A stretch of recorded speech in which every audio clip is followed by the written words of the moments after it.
हज़ारों की तादाद में बाइबल मुक़द्दस जलाई गई हैं, कोई ख़ादमीन इस मौजू के ऊपर क्यों नहीं बात कर रहा?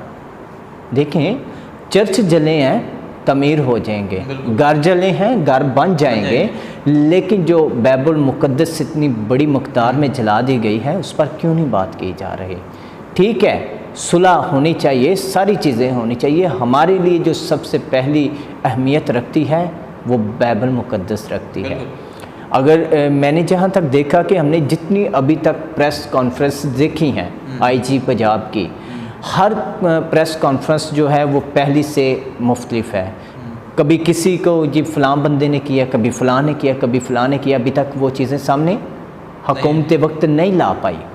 क्यों साहब ने एक स्टेटमेंट दी थी कि ये रा की कार्रवाई सारी, हाँ जी, हम बिला सोचे समझे जो है वो दूसरों पे डाल देते हैं, दूसरों पे डाल की कार्रवाई है। हाँ अगर उसके 2 दिन बाद मेरा ख्याल इन्वेस्टिगेशन वालों का बयान आ गया कि ये जी फलानी कार्रवाई की है, तो फिर आपस में इन दोनों के बयान नहीं मिल रहे थे। देखिए, अगर तो रॉ करवा रहा था, मुझे बताएं कि ये जो अलानात हैं ये मसाजिद में हुए थे ना, मंदिरों में तो नहीं हुए ना। तो फिर एक चीज़ और है कि अगर रा की थी, लेकिन आईजी पंजाब साहब ने प्रेस कॉन्फ्रेंस की, उन्होंने क्या नेटवर्क तोड़ दिया गया हुआ है। नेटवर्क जब तोड़ दिया गया उसके बाद कराची चर्च पर लिखा गया, उसके बाद फिर कैथलिक चर्च के आगे कुरान मुक़द्दस बंदे ने वो मौलाना साहब के बेटे ने रखा, उसे कहा गया कि ये पागल है। फिर मदीना टाउन वाला है, सानिया हमारे सामने है, हमारी आंखों के सामने है, रावलपिंडी वाला हमारी आंखों के सामने, उसके बाद भी ये चीज़ें रुकी नहीं हमें नज़र आ रही। और फिर कहा यह जाता है कि ये जो बाइबल मुक़द्दस जलाने वाले हैं, जो चर्चिज़ जलाने वाले हैं, जो घरों को चलाने वाले हैं, इनका मज़हब के साथ कोई ताल्लुकात नहीं है, ये दहशतगर्द हैं। तो भाई फिर दहशतगर्द हैं तो दहशतगर्द सरेआम क्यों घूम रहे हैं? दहशतगर्द जगह जगह ये चीज़ें क्यों कारनामे सरअंजाम दे रहे हैं? दहशतगर्दों को पकड़ना चाहिए। अगर रॉ के साथ मिला रहे हैं, उसके एजेंट हैं, तो फिर भी पकड़ना चाहिए।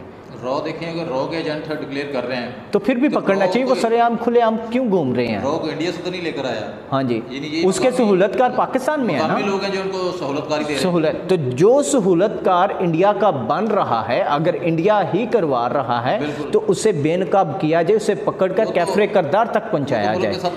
गद्दारी कर रहा है। और मैं अक्सर कहता हूँ कि यार, जितनी भी दुनिया में मज़हब हैं, बतौर इंसान हमारा फ़र्ज़ बनता है कि हम तमाम तर मज़हबों की इज़्ज़त करें और मुक़द्दस किताबों की इज़्ज़त करें। ये जो मुक़द्दस किताबों की आड़ लेकर लोगों की बलियाँ चढ़ाई जा रही हैं, किसी कत्ल गारत पर लोग उतर आए हुए हैं, चर्चिज़ जला दिए जाते हैं, बाइबल मुक़द्दस बड़ी तादाद में जला दी जाती है। जो आपने बयान किया था, इससे पहले भी वाक़यात रूनमा हुए हैं, लेकिन उन वाक़यात का क्या हुआ है?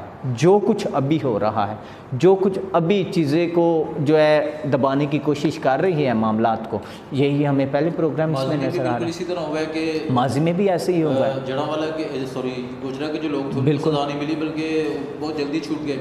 बहुत जल्दी छूट गए। जो शांतिनगर हुआ, शांतिनगर में गिरफ्तारी नहीं हुई, कोई किसी को सज़ा नहीं मिली। जी, उसके बाद फिर इस तरह के बहुत से इंसिडेंट हुए और फिर ये जड़ावाला तक हम पहुंच गए। अगर बिल्कुल सज़ाएं दे दी जाती मुल्ज़मान को कैफरे करदार तक पहुंचा दिया जाता। मैं हमेशा कहता हूं कि देखें, जितनी बाइबल की इज़्ज़त है उतनी कुरान मुक़द्दस की भी है, दूसरी किताबों की भी है। सबकी इज़्ज़त करें, सबकी रिस्पेक्ट करें। अगर कोई बंदा ऐसा काम कर रहा है, चाहे क्रिश्चियन है, चाहे मुस्लिम है, कोई भी है, तो उसे कैफरे करदार तक पहुँचाएँ। रावलपिंडी में बंदे ने बाइबल मुक़द्दस के बारे में तो बेहुरमती की है, हमने उसकी आवाज़ बुलंद की। उसके हमारे साथ क्या हुआ? 5 दिन के लिए, 6 दिन के लिए मेरा चैनल बंद कर दिया गया, मुझे टॉर्चर किया गया।